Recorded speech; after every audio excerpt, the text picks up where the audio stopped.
Well, the task force proposing changes to tomorrow's schools claims the quality of our schools varies significantly. But year-long research published today by the New Zealand Initiative has found there is no significant differences in school performance between those of different deciles. Joining me this morning to explain is the initiative's chief economist, Eric Crampton. Good morning, Eric. Can you just explain what your research is saying? Sure. Our research looked to see how much effect schools have over and above the effects that different family circumstances bring. So parents are always looking at NCAA league tables or at decile rankings or the local rumor mill to try and figure out which schools they might want to send their kids to. But all the different ranking exercises that are out there really mix up the effects that a school has with all of the effects of the family circumstances that the kid brings with them to the classroom. All of the data that we have at the Statistics New Zealand Data Lab lets us separate out those separate effects and see what the real contribution of different schools is once we've separated out all of those family circumstances. And we found that most schools are performing very comparably to each other once you separate out those family effects. But you can't, in life, separate out the family effects from children. So shouldn't this research that the New Zealand, the task force has come up with, still be listened to? Well, the task force research, it was predicated on a few anecdotal accounts. They went across a few schools, they talked to people there, and they found what they saw to be substantial performance differences.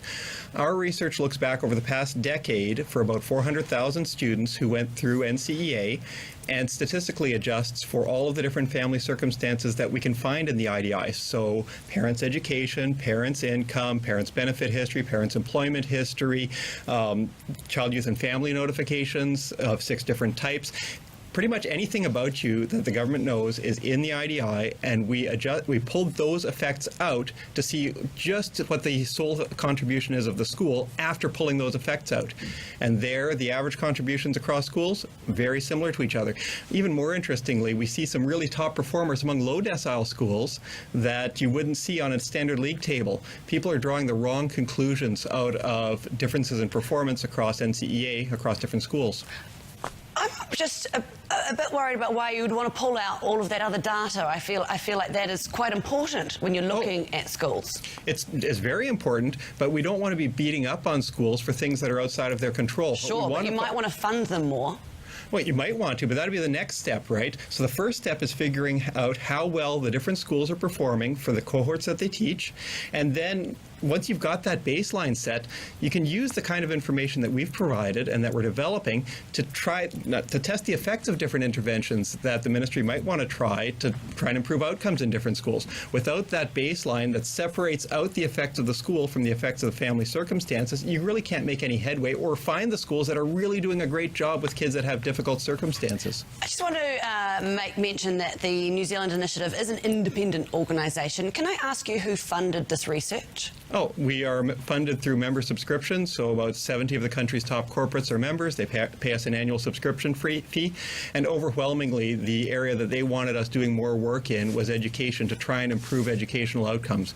We thought that it was important to start by measuring baseline performance of schools to see how well they're really doing, and then moving from there to see what we might be able to improve performance.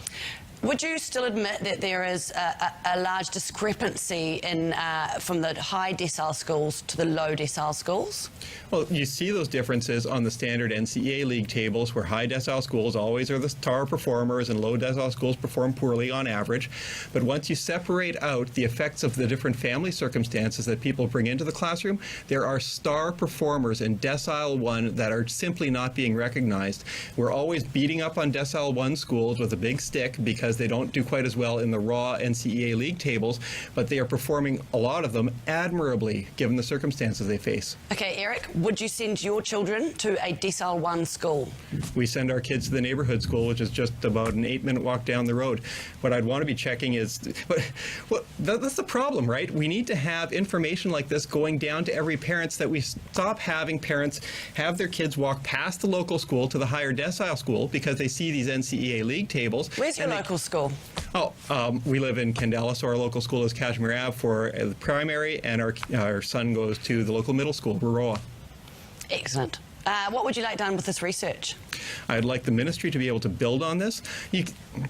Right now, it is possible for the ministry to get a report out to every school in the country telling them how well they're doing, given the students that they have, where they're doing particularly well, with which cohorts they might need a little bit of help. It'd be entirely possible to have that information going down to schools right now. We are not allowed to do it because the guidelines in the Statistics New Zealand Data Lab forbid it, but the ministry could do it if they chose to. Every school board in the country could be getting a comprehensive report on how well they're doing, where they could use a bit of improvement, and where they could be teaching other schools in the neighbourhood how to do better themselves. Okay, thank you for your time this morning. That's Eric Crampton from the New Zealand Initiative. Yeah, we'd love to hear your views.